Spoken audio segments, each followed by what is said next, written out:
Hi, my name is Rod Cleef, and I'm the host of the Lifetime Cash Flow Through Real Estate Investing podcast. And every week I interview multifamily rock stars, and we talk about how they've built incredible wealth for themselves and their families through multifamily properties. So hit the like and subscribe buttons to get notified every Monday when a new episode comes out. Let's get to it.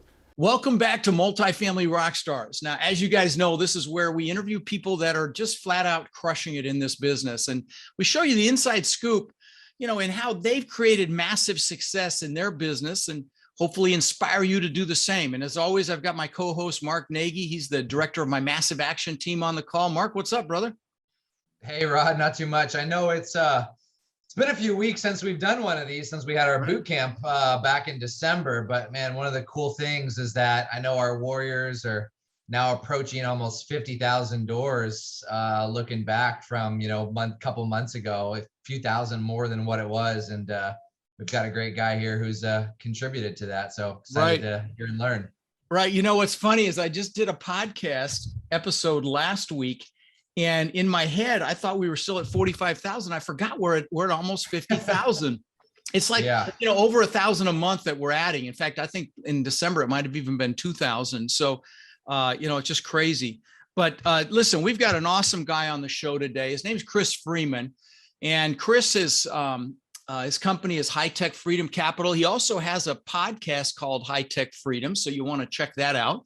But, we're excited to have him on. He's really killed it in the less than a year that he's been a Warrior. He's now a general partner in 333 doors. He's got 80 under contract, another 30 under accepted LOI. So I don't know what that adds up to, but it's over 500 in less than a year. So real excited to drill down. Chris, welcome to the show, brother. Yeah, thank you, Rod. Thank you, Mark. I'm really excited and honored to be here. Well, thank you. So why don't you start by just giving us a little background on you? Because I know you did this with a W-2, correct me if I'm wrong. Right.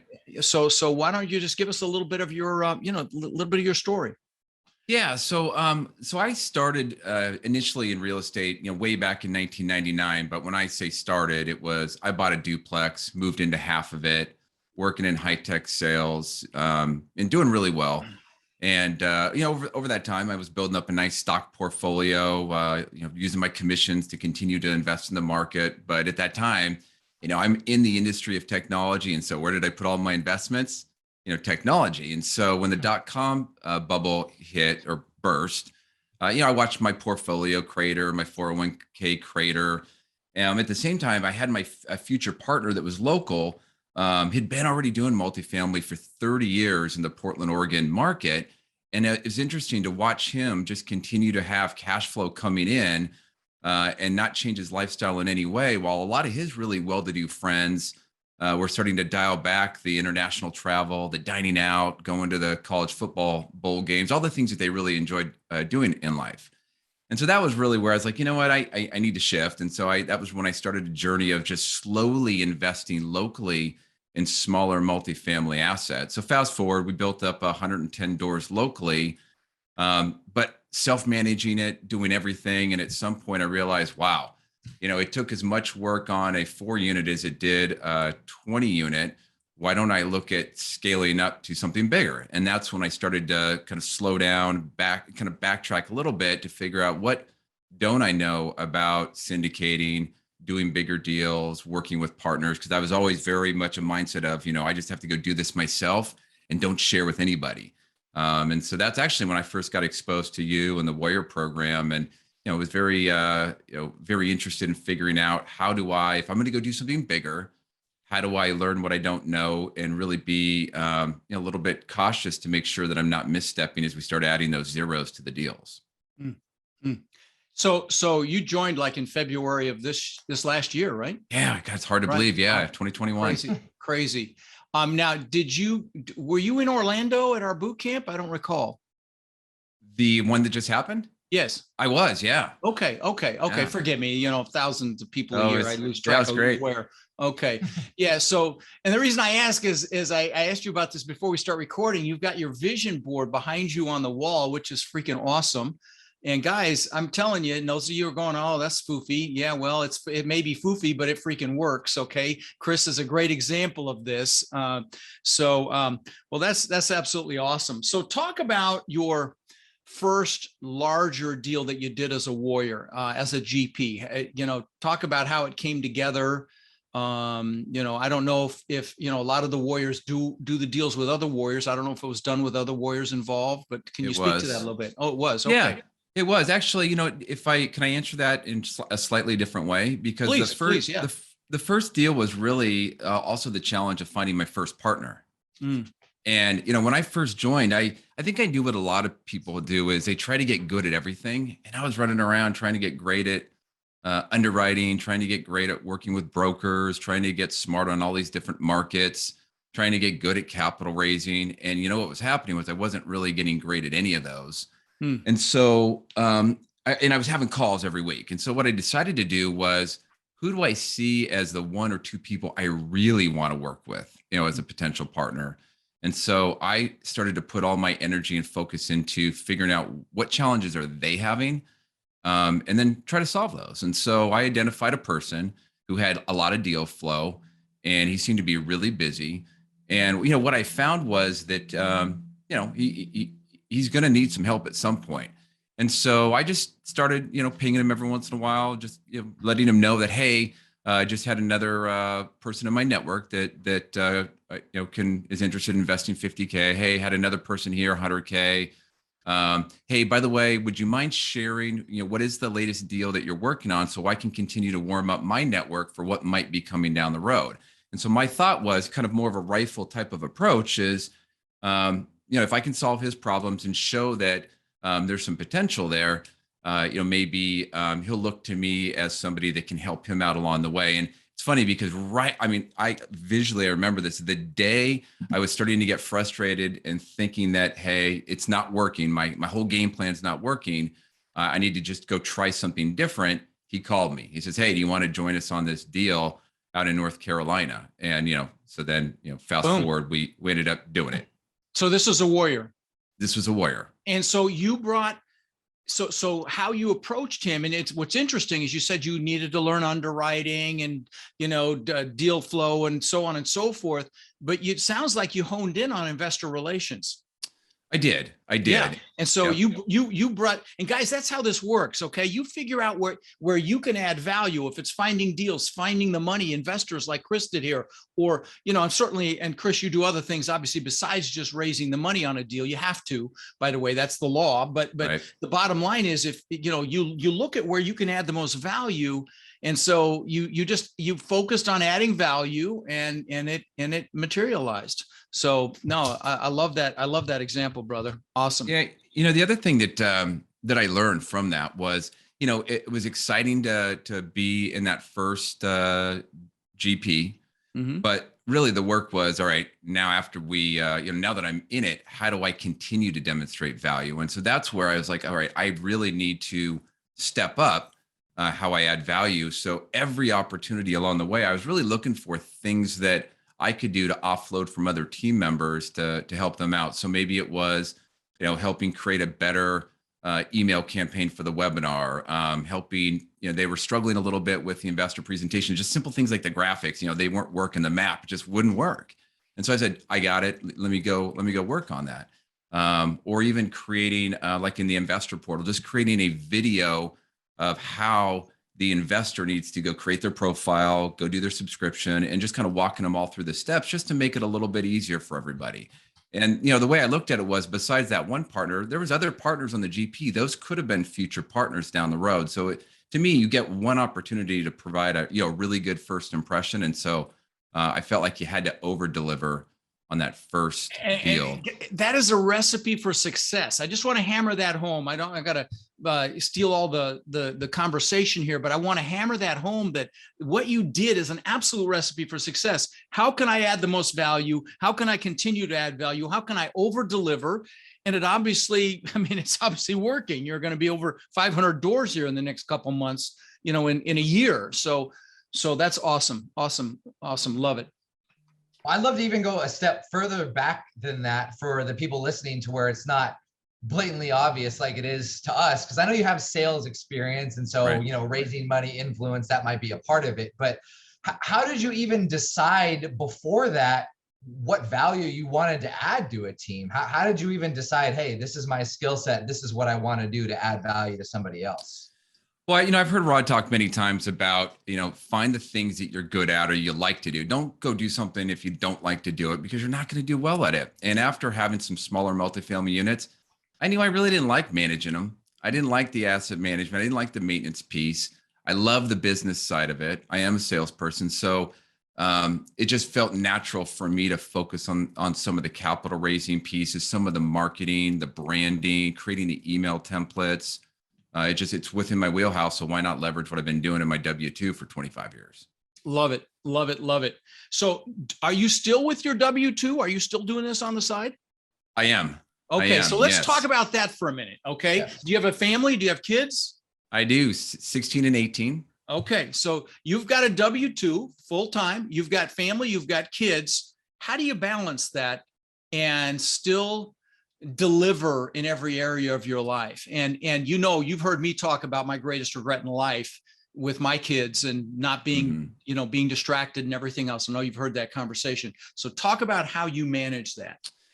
Yeah, a big part of it comes down to focusing on outcomes that deliver results, right? There's so many things you could be doing, but I've learned over the years, just being in really a high performance sales leadership type of role, there's always plenty of things to do to keep you busy, but a lot of them just don't matter. I mean, you could just put them on the list, forget about them, and come back 30 days from now, and they're not going to deliver revenue. They're not going to deliver results. So I try to focus on the highest priority tasks.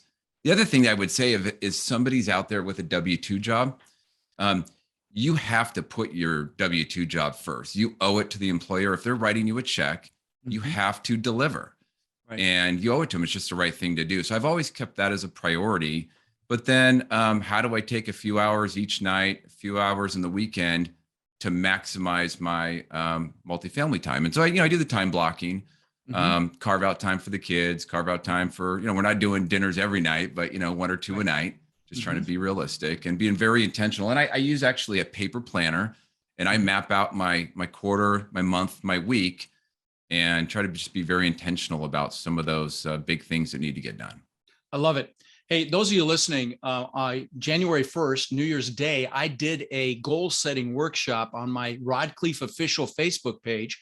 And at the tail end of that, I did my weekly planning process. And a lot of the things that Chris just mentioned are part of that process, prioritizing, focusing on, in my case, income generating activity was one thing I struggled with, instead of the busy work, but also blocking time and utilizing the Pareto principle to do the 20% that gets you 80% further.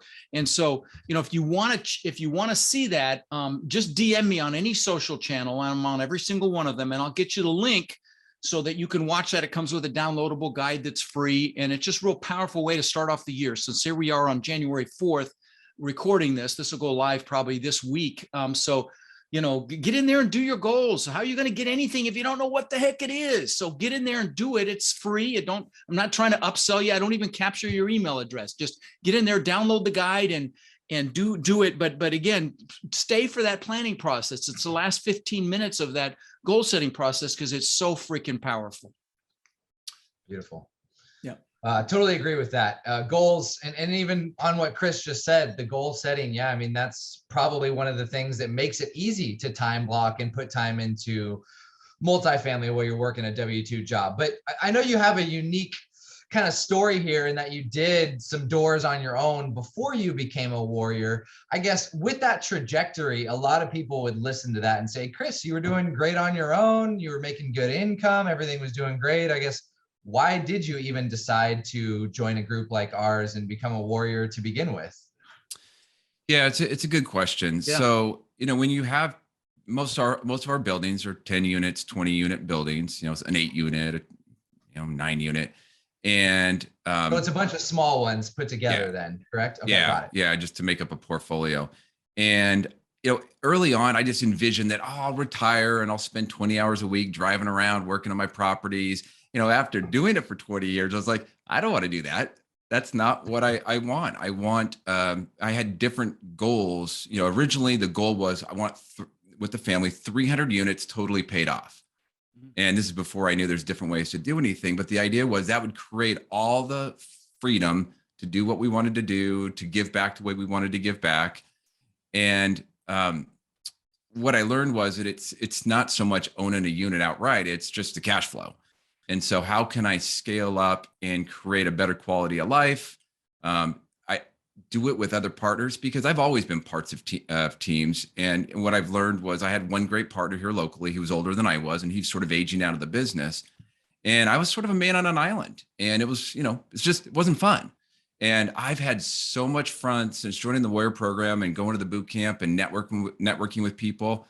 When I walk away from an event like that, man, it's like going to a sales conference in my W-2 job. You're jazzed. You just had all these great ideas. You go back, you start writing them down. And, it was less about, just wanting to go bigger and just wanting to go bigger with people.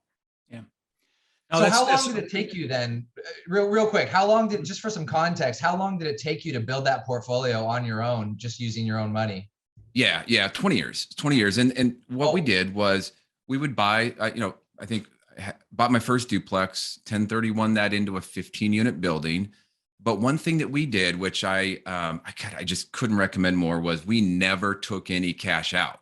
Mm-hmm. We left it in the account, just kept working the W-2 job, then, build it up, throw a little bit more cash in there from savings, and then go buy the next one. And so now we started to get compounding on top of compounding. And, it started to scale. We were able to go from the 4 to 8 unit building to the 22 to 26 unit building. Yeah. And that's when I said, all right, well, how do I go from 26 to 100? Well, that's a different ballgame. Yeah.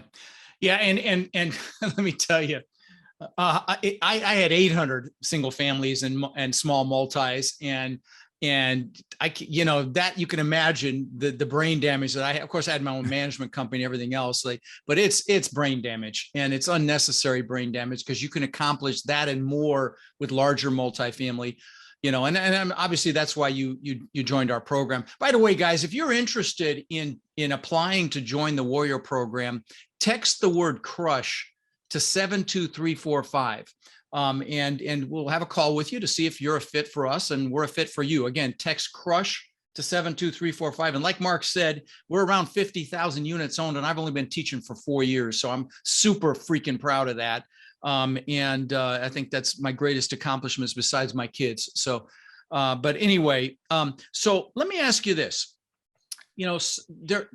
what actions would you tell a listener to take, Chris, if they're thinking about, getting out of flipping or wholesaling or single family properties? And this is not a plug for the Warriors, but please don't answer it that way. What would you recommend to someone that's on the fence about getting into this business, maybe has a high paying W-2 job like you do, and wondering how to balance all that and still go about doing what you've done so successfully? Yeah, I would definitely start by just surrounding yourself with some other people that are doing it, whether it's a meetup or some virtual calls, and just start to get more exposed to the environment.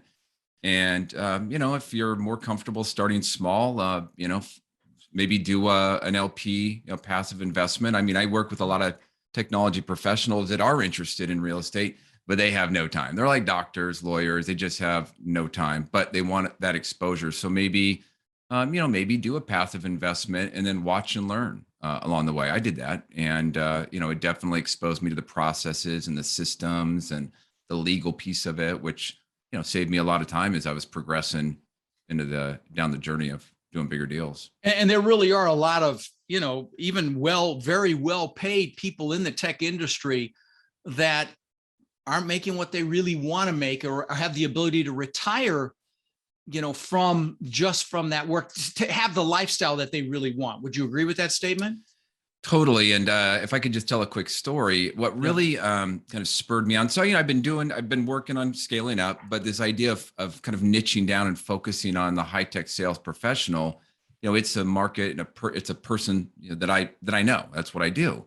And I remember years ago, I was up in one of our remote offices when I was working for a company. I was looking at a guy there who I knew as a sales rep. He's in the office. He's, a little bit older. I won't say age, but he's been, I've been questioning, why is this guy still grinding it out as a sales rep when I know he's crushed it? He's hit his quota. He's exceeded his quota, fully funded his 401k. Well, what I learned over time was his lifestyle continued to creep up with, the earnings. And then when it came time for maybe that time to retire, his 401k couldn't fund that lifestyle. Mm-hmm. And that's when I was like, I don't ever want to be in that position. And I also want to create an additional stream of income, which is why I really focus on real estate. Yeah. Yeah. Let me just interject one thing before your next question, Mark. You said something else about your lifestyle and wanting to give back and contribute. And guys, I will tell you, I seem to attract people that want to do that. And so I'm just, and just know this: power moves to those who serve. So when you give back, you get back tenfold, 100-fold, 1,000-fold. So I just wanted to draw attention to that comment. Go ahead, Mark. Yeah, well, in every way. I mean, Chris was telling about his first team experience as a deal. And what was the first thing he said? He said, I went and found somebody and I figured out how can I add value to them and give to them, right? Mm-hmm. He didn't think going into the warrior group, hey, how can these warriors add value to me? He thought, how can I add value to them? And those are always the most, I've seen that over, Rod, obviously you have as well, but we see that over and over again. But for someone brand new, Chris, if you were coaching a brand new student, obviously you've been in this 20 years, what do you think you would make sure that they learned education-wise in the first 30 days? First one or two things. Yeah. It's an interesting question. I would start with, why are they interested in the first place? Let's start with, why even look at real estate? What are you trying to achieve? And then from there, I would focus on some fundamental basics. I think confidence comes with competence. And so when you start learning some of the basic terminology, learning some of the lingo, and you focus on that every day for 30 days, man, after 30 days, you'll be surprised at how much more comfortable you are just having a conversation about the business. Yeah, no, that's good. Yeah. Good answer. Really good answer. So what are some lessons you've learned? Maybe some mistakes you've made, and how those mistakes or failures have set you up for, future success. Can you speak to that? Answer that any way you like. Yeah. I've definitely have had some challenges. I'm in one right now, and I had one earlier in my career, but we had one deal where back in the day, I was not paying attention to the details, not paying attention to, as close to the finances as I wanted to. And we had this fourplex, and Oregon's really unique in a way that they don't raise property taxes more than 3% in a given year. It's capped. Wow. Okay. And so I had a fourplex that went across two tax lots. One tax lot had no assessed value. The other one had everything. Well, my partner, he was paying the bills at the time, and we got the tax bill. They went in and reassessed or re-swizzled the tax lot and spread the value across both tax lots more evenly. But when they did that, they raised the price on both tax lots. And when you only have a fourplex and the taxes go up by $2,000, that's a big impact on the NOI. Sure is. And so I missed it. And so then the next year I'm looking at going, why is this higher? This doesn't make sense. And so I looked into it. I went through the appeal process, went to the volunteer board for the county, and they said, we totally agree with your case. You got screwed, but you missed the window. And that was just an example of not having, and it was also all paper back then. So we didn't have the SaaS systems to track everything, but it was a good early lesson on a small deal. Pay attention to the details, pay attention to the numbers.